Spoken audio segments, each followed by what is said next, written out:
ម្ដាយយំបោកខ្លួនរហូតដល់សន្លប់កូនមានតែម្នាក់គត់និងជានិស្សិតឆ្នាំទី2ត្រូវបានស្លាប់ដោយសារជិះម៉ូតូពីស្រុកឡើងទៅភ្នំពេញដើម្បីចូលរៀនបន្តវិញថ្ងៃស្អែកត្រូវបានជនមិនស្គាល់មុខតាមកាប់បណ្ដាលឲ្យស្លាប់នៅផ្លូវជាតិលេខ3ស្រុកកណ្ដាលស្ទឹងខេត្តកណ្ដាលមុនយើងបានគេជារូបភាពបាទអាសាសព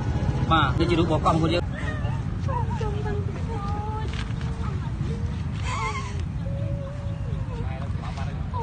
มันก็ជាសាច់ញាតិដូចជាម្ដាយបាទរបស់សាកសពណាទុកចិត្តបាទអីបានខ្លាចយកឆ្លៃរត់អី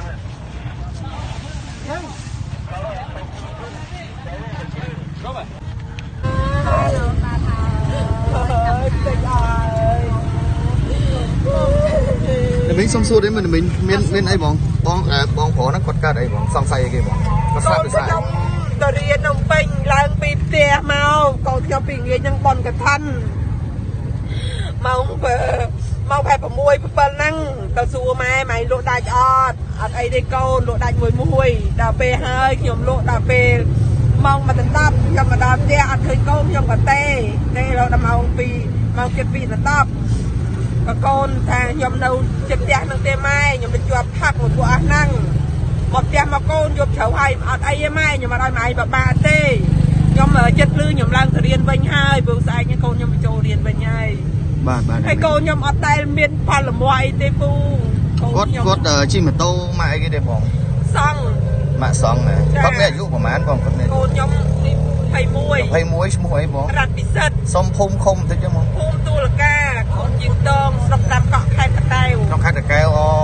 hay cả này xong say thay rằng mạch đây là mình hàng miền khmer cáp con riêng chỉ để sắt rồi môi cả con riêng để sắt năm tỷ mà năm tỷ pi hả hay là mình không một tục không trong cua giá miền của mình này bồn con miền tầm muối cho rôm đồng đấy tục hoang mình con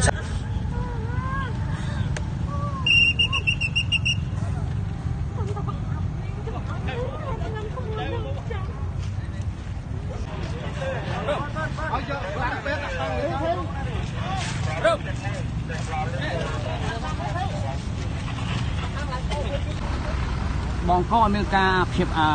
ករណីសង្ស័យថាកាប់ប្លន់នៅក្នុងចំណុចបាទភូមិត្រពាំងវែងបាទស្រុកកណ្ដាលស្ទឹងមកខេត្តកណ្ដាលកាលពីវេលាម៉ោង2ទីភ្លឺឈានចូលថ្ងៃទី2ខែវិច្ឆិកាឆ្នាំ2025គឺនៅតាមផ្លូវជាតិលេខ3បាទសង្ស័យថាជាករណីកាប់ប្លន់មកកាប់ទៅលើអាយុវជនម្នាក់ឈ្មោះថារតពិសិដ្ឋអាយុ21ឆ្នាំ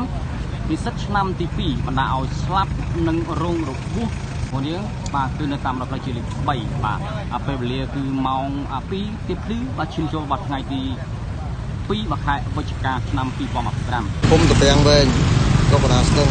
អសរទៅស្អាតទេសេបញ្ញាបាទពីអ្នកទៀតអត់ឲ្យ3គ្រឿងតែពីអ្នកទៀតអត់ត្រូវអីទេមួយទៀតស្លាប់2ទៀត4ស្រាបាទអរគុណច្រើនលោកមេបង